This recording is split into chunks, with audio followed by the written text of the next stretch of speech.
అడవిలో ఏమున్నాయి అక్కడ? కొండలు బీరులు దండిగా ఉన్నాయి కదా స్వామి. బెలములు నిండు పొదలు. అవునండి. ఆ అడుగు తిరిగి వస్తాడా రాడా అని భయమేస్తుంది. అవునండి. లక్ష్మి, ఆ అడుగులు ఏ విధంగా తిరిగి వస్తానో చెప్తున్నావినా? అలాగే స్వామి.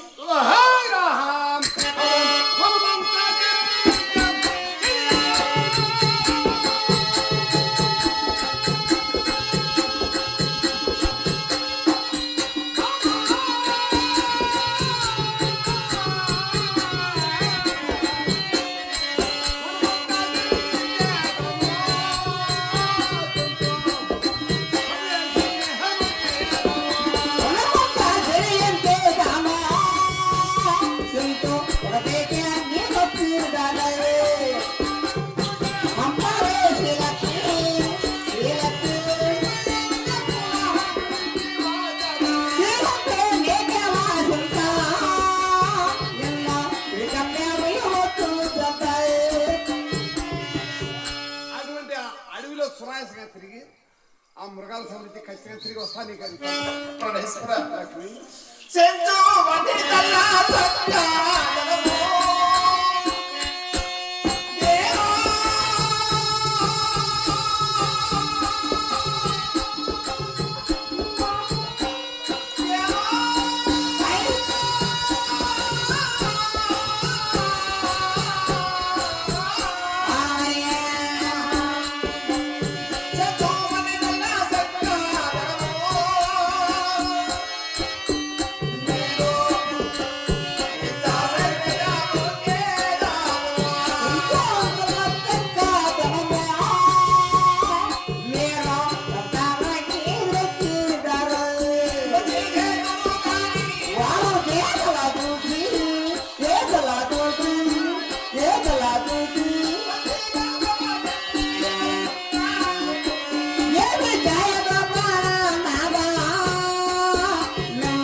చూడండి మహాశైలారాం, ఆడవారి మాటకి అర్థాలు వేరున్నవి. ఇంతలోకి మనసులో పెట్టుకుని బయట చెప్పలే.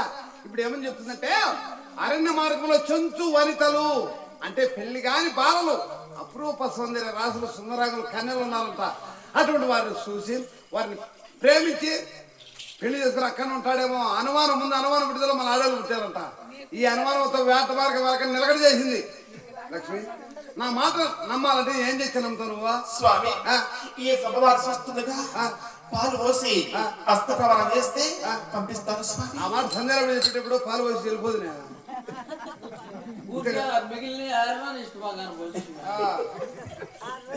అరే చెవగా వెంటనే గోచరము, చరమనగా పాలు, ఆవు పాలు తీసుకున్నారా?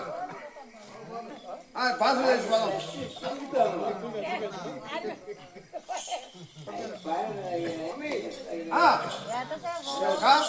బాసలో 3-4 మాటలు చేసే పనిలే.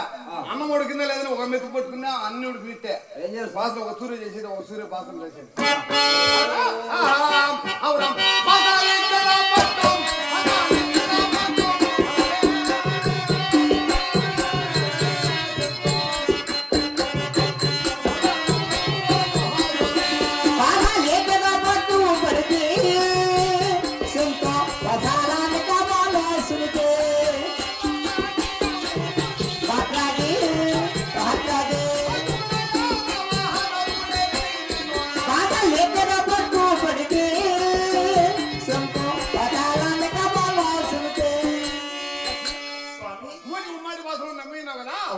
ఇక్కడ నాకు ఆశీర్వాదం ఇచ్చారని మనకు సగనం పంపిస్తాను స్వామి.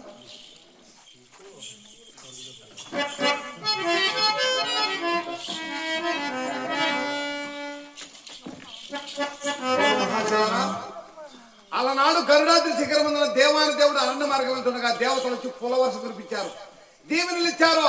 ఇక్కడ ఈ దేవాని దేవుడు అరణ్య మార్గం వెళ్తుండగా ప్రతి ఒక్కరు వచ్చి నాకు బొట్టు పెట్టి మీరు కూడా బొట్టు పెట్టుకుంటే చాలా పుణ్యం కలుగుతుంది. అలాగే కానుక దానం చేసిన కర్మాలు వదులుతాయి, వస్త్రదానం చేసిన వైకుంఠం కలుగులు ఉన్నారు. ప్రతి ఒక్కరు రావచ్చు. గంగలు కానీ, ముత్తజలు కానీ, పిల్లలు కానీ, మనుషులు కానీ, మగవాళ్ళు కానీ ప్రతి ఒక్కరు రావాలా. నాకు బొట్టు పెట్టి మీరు కూడా బొట్టు పెట్టుకుంటే చాలా పుణ్యం కలుగుతుంది. ప్రతి ఒక్కరు రావాలని మరి కోరుతున్నాం.